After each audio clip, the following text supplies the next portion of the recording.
Hello, America, and welcome to the GlennB program. We are busy right now working on tomorrow night's special on Blaze TV, 9:30 p.m. Eastern, 8:30 Central, when I will explain all of the essentials about Ukraine and what this has to do with Donald Trump, Joe Biden, and the Democrats. There will be things on tomorrow's program that you have not heard yet. So much to share with you because the mainstream media is barely scratching the surface on this story, and I think you'll understand why as of tomorrow night. Last night, I took you back to where the episode first started. We laid out the story of Joe and Hunter Biden's problems in Ukraine. This is an episode that aired about almost 6 months ago. The Ukraine stuff looks bad, but believe it or not, the money deals made there were actually very small potatoes compared to what Hunter and Joe Biden pulled off in China. Biden's activity in China is still way off the radar in mainstream media, which is hyper-focused on Ukraine and impeachment, and you'll understand why tomorrow. So to help keep you up to speed and see tomorrow's news today, we want to show you the scandal in China that is a big portion of the story. Watch. When it comes to taking care of Joe Biden and his family, no one is a bigger crony capitalist than Joe Biden. That is his greatest political achievement, being able to work the system and get rich. On last Thursday's TV show, I did a major chalkboard explaining how Joe Biden's son, Hunter, came to be on the board of Ukraine's largest private natural gas company, even though he doesn't have any experience in natural gas, and that company was run by notoriously corrupt oligarchs. But don't worry about that. As bad as the Biden's activity in Ukraine looks, it's just the tip of the iceberg compared to the deals they struck in China. As you will see, the problem with Hunter Biden and Joe Biden's business deals in China wasn't just the massive money that was changing hands. It was profiting from companies that were actively trying to steal and gain competitive advantage over us in the U.S. Now, I told you last week, shortly after Joe Biden was sworn in, Hunter Biden, his son, Hunter Biden decided that he had to go into a new business, the international private equity business. Now, the good thing for Hunter is he had absolutely zero experience in this, but he did have some friends. He had John Kerry's son, Christopher Hines, and Kerry's former campaign finance manager, Devon Archer. He was the money guy. Together, they formed a company called Rosemont Seneca Partners. Now, in 2010, just a year later, Joe Biden, Hunter's dad, meets who, as in the Chinese president, at the White House. They're having a nice little chat about nuclear security in the world.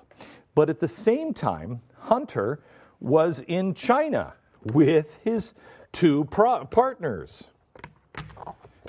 And they were having really fantastic meetings. They were meeting with executives from China's biggest banks and its sovereign wealth fund and Social Security fund.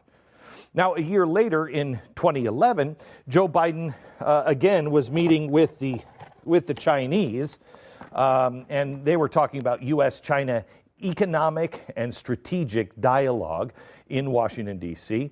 2 weeks later, Hunter Biden and his partners meet again in Taiwan with the same group of Chinese officials. Now, I just want to put this into perspective. This meeting that they had in 2010 and 2011, it is akin to the Chinese son of the secretary coming over here to the United States, meeting with Blackstone and Merrill Lynch and Bank of America and J.P. Morgan and Goldman Sachs. That's what that was akin to, this meeting here. Hunter Biden's only 2-year-old little teeny company partnered with another firm called Thornton Group for these high-level meetings. The Thornton Group's Asia website reported these meetings, and they posted all of the photos online. Now, the problem is we have them here, and I think we have them on the screen there too. This, as you see, it's all in Chinese, but you can see that Hunter's name is right here, along with Rosemont Seneca.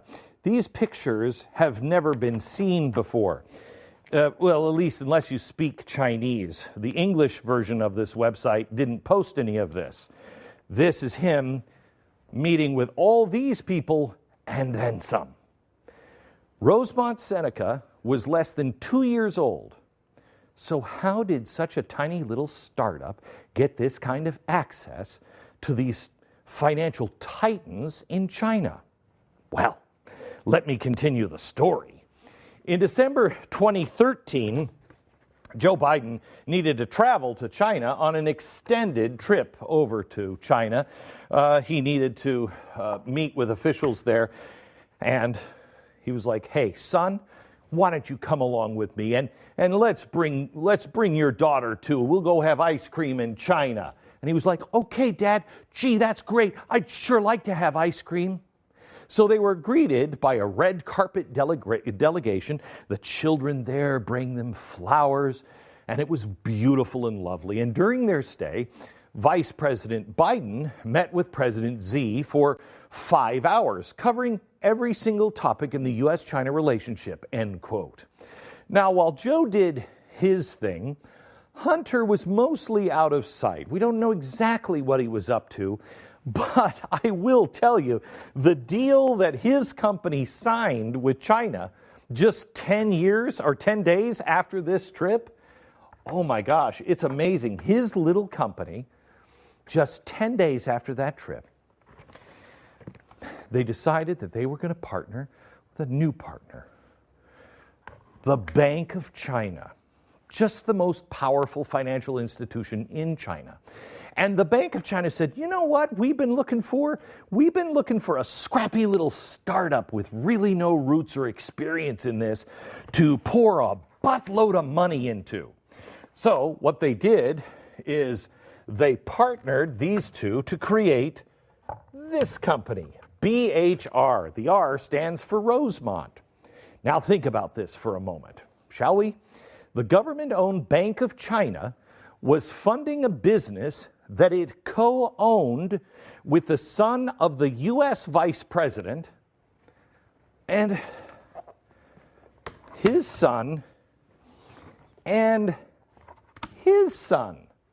The son of the Vice President and the son of the U.S. Secretary of State. And the Bank of China partnered with them.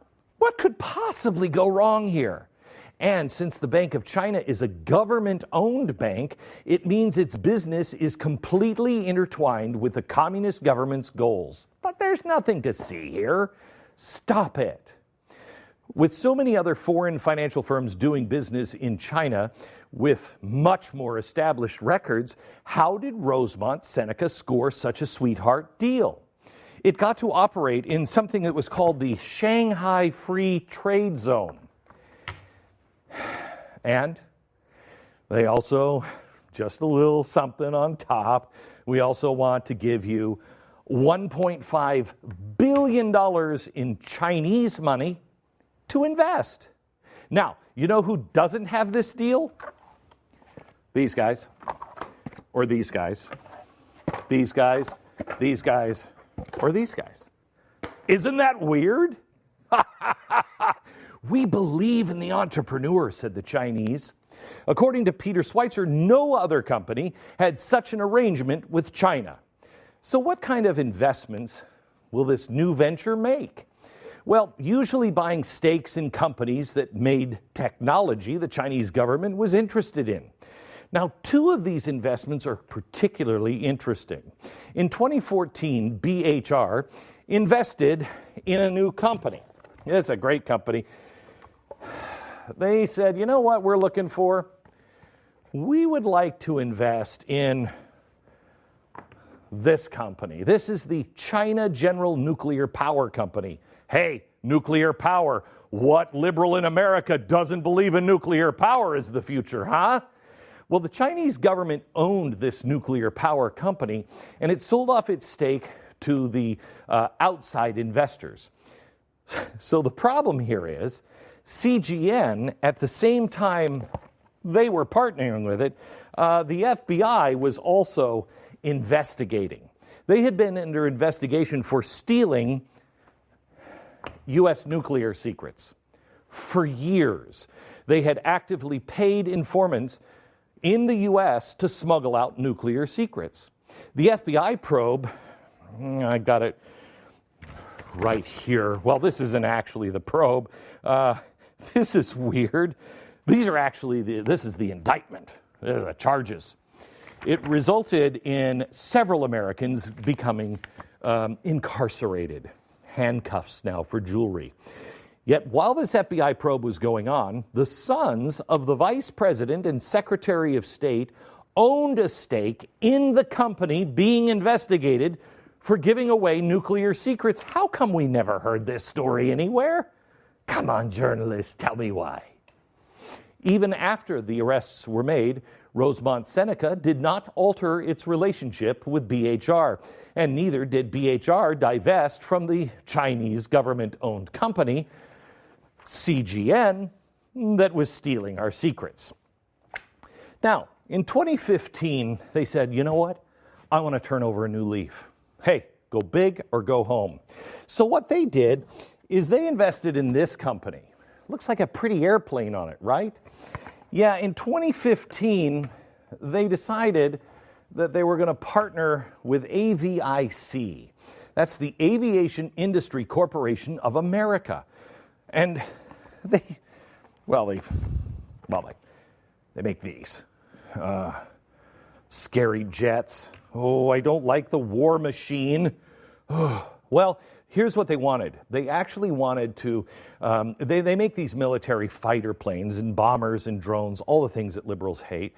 And it's like the Chinese version of Lockheed Martin. And so BHR bought 49% of Henniges. That's this company.